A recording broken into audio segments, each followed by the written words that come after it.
September 19th, 2002 was the day that Our Films was born, and in 14 years, they've grown from a small group of friends filming to merely pass the time, into a family whose passion for film that cannot be matched. From their first moments to their most recent accomplishments, they're a force that cannot be stopped. They are Our Films Entertainment, and these are their stories, their lives behind the camera.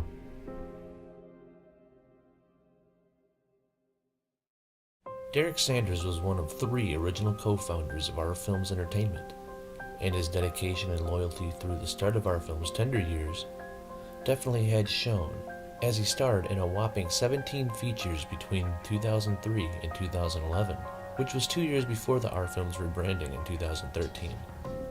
From his first start as a faceless murderer who preyed on college students, to his more recent roles as a rock fan who was stalked by a hitchhiker.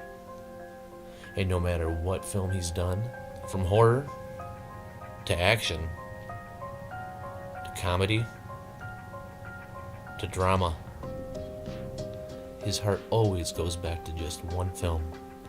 A supernatural thriller about a young man who is offered the deal of a lifetime when his real estate agent invites him to stay one night in a house that he's interested in purchasing, unaware of the horrors that wait inside.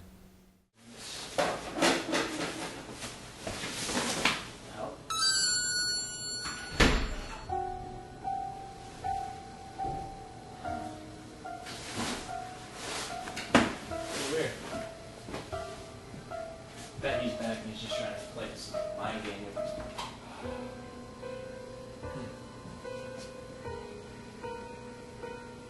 Nice.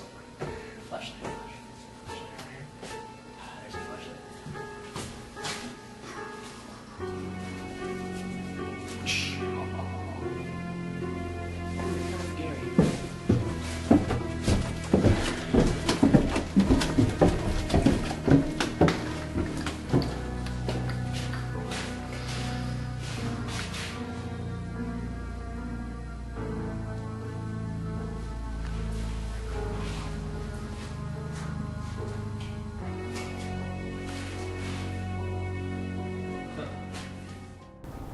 I think what I wanted to accomplish was our first big film in from just making 5, 10, 15-minute short films into trying to do a full-length movie. Rose Lane is something that definitely came to us in a very short amount of time. I think we probably had a total of 72 hours worth of planning, filming, shooting, with any obstacle known to man popping up in the way in the meantime. But I think that's kind of what helped fuel the fire, so to speak, and made us want to do better and put more thought once we knew that we could accomplish a more full-length movie. Rose Lane was Our Films' 4th feature, but was their first ever full-length film. And though it was full of good times and great memories, it, like all films, had its negative moments. I was probably most frustrated with Rose Lane.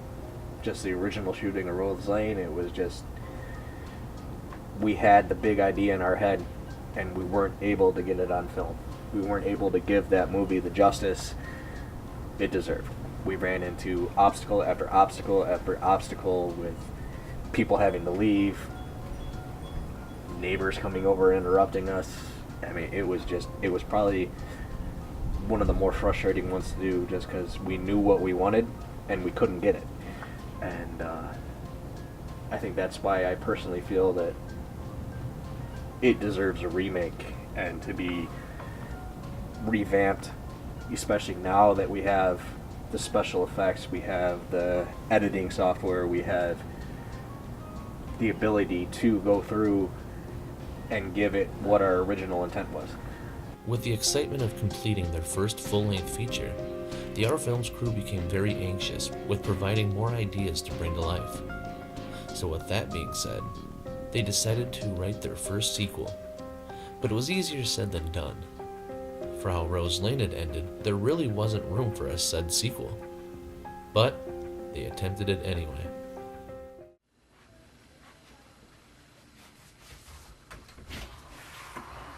Hey, Gerald. What's up?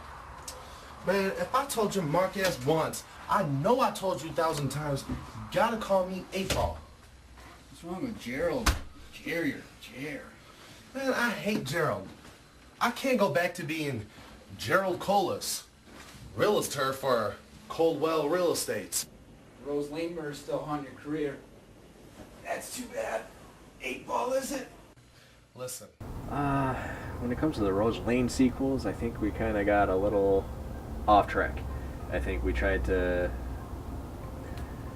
I really think that we missed the keep it simple on those, where we kind of tried to focus in on the wrong areas and tried to bring in way too many storylines with them. They were all good in their own right, but I don't believe any of the sequels were in line with what we were really trying to accomplish with the original.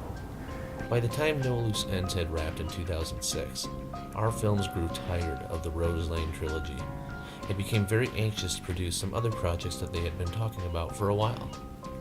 So, in 2008, Derek got together with our film's members Nicholas Barone and Jeremiah Roberts to write their next script.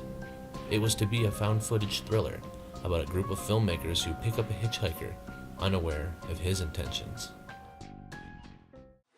Besides, it's good. What happened? What happened when you guys were filming the movie? Look, Simpsons. But anyway, dude, we were just alright, so you know how we're gonna go record the first scene, scoping out all this shit, right? Alright, so we're driving down the side of the road, and we see this car stalled. And we're like, sucks to be that guy. So we keep going, and you know what? The dude was walking down the side of the road. And, Let me guess. Wait. Let me guess. You guys picked him up. Alright. No, dude. Fucking dumb. It would have never happened if he didn't stop in the first place and allow the guy come up to the window. What are we supposed to say? No, fend for yourself? This guy would do. You stop. I wasn't there. No, it wouldn't have mattered because you know damn well that if it wasn't him in the passenger seat, you probably would have picked him up.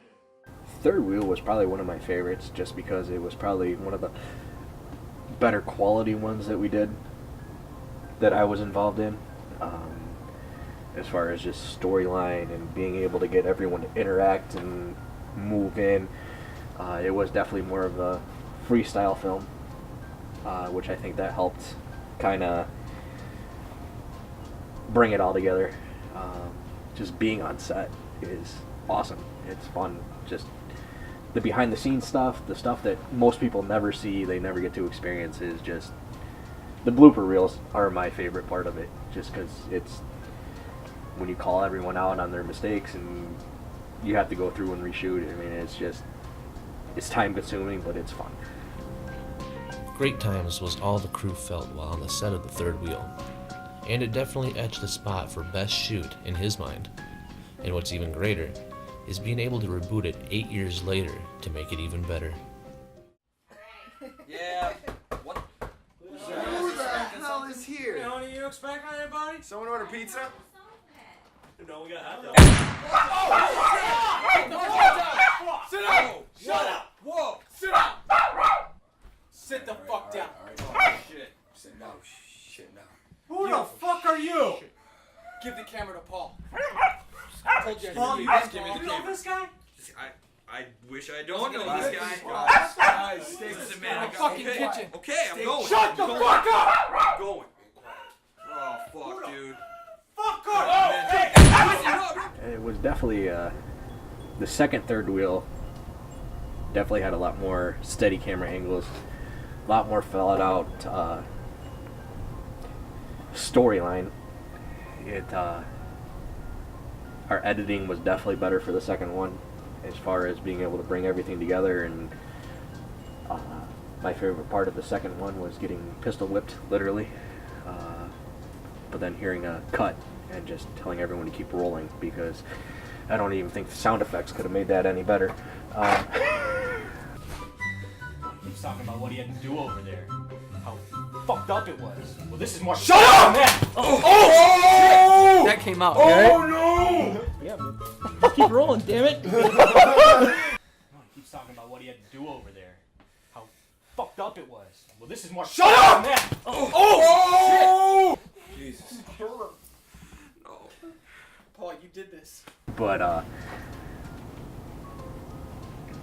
it's just the third wheel was probably one of the last.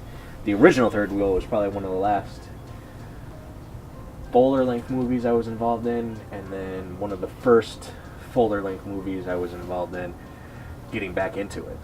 And I was just honored to be able to be a part of the remake, to be invited back, to be into, hey, we found a way to make it better, let's make it happen.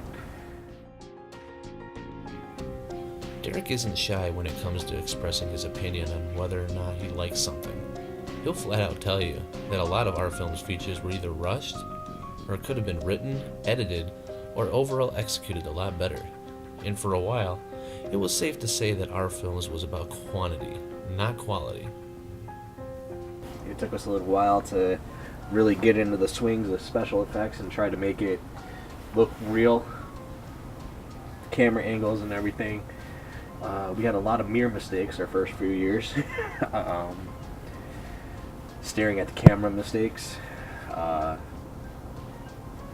It was kind of like a very slow learning curve for everyone involved, especially myself, with the camera looking.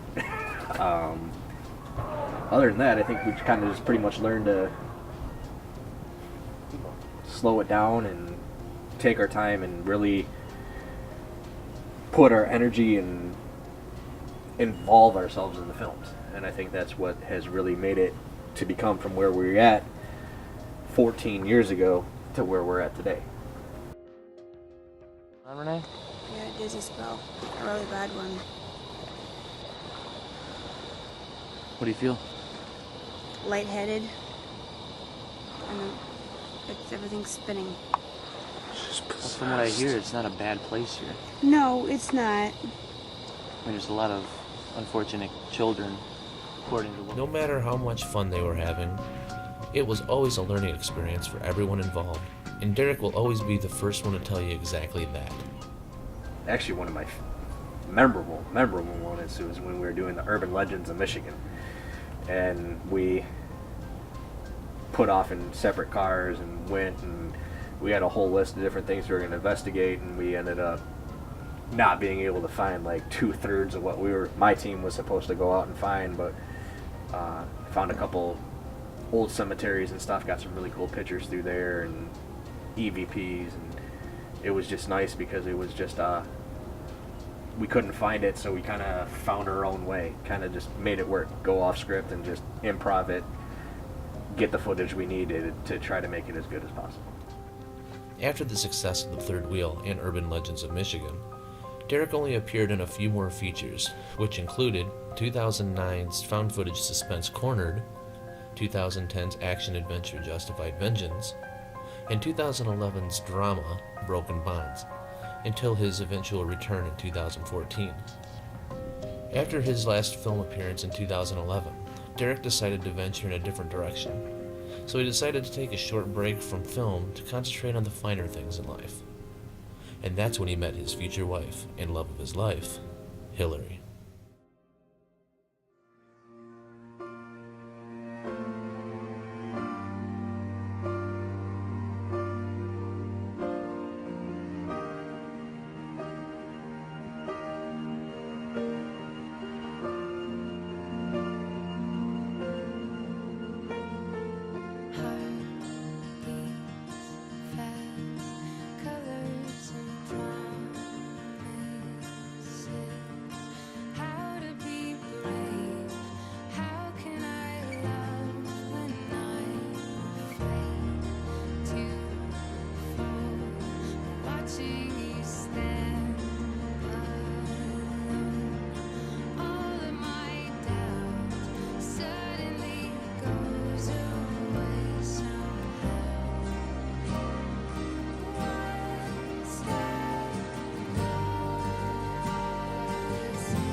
My wife, Hillary Sanders now, formerly Bert.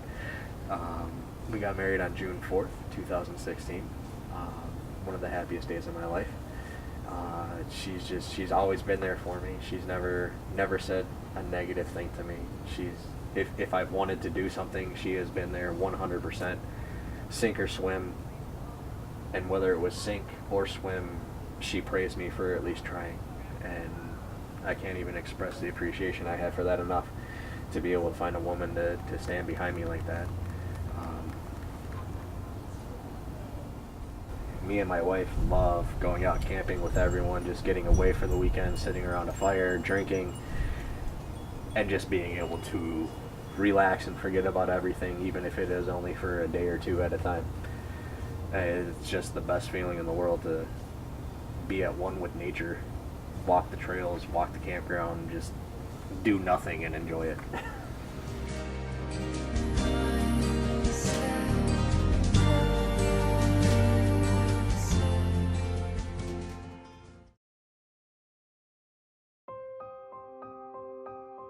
Now being 2017, it's safe to say that Derek Sanders is here to stay, and that he's ready to carry on more roles from not only in front of the camera, but behind it as well.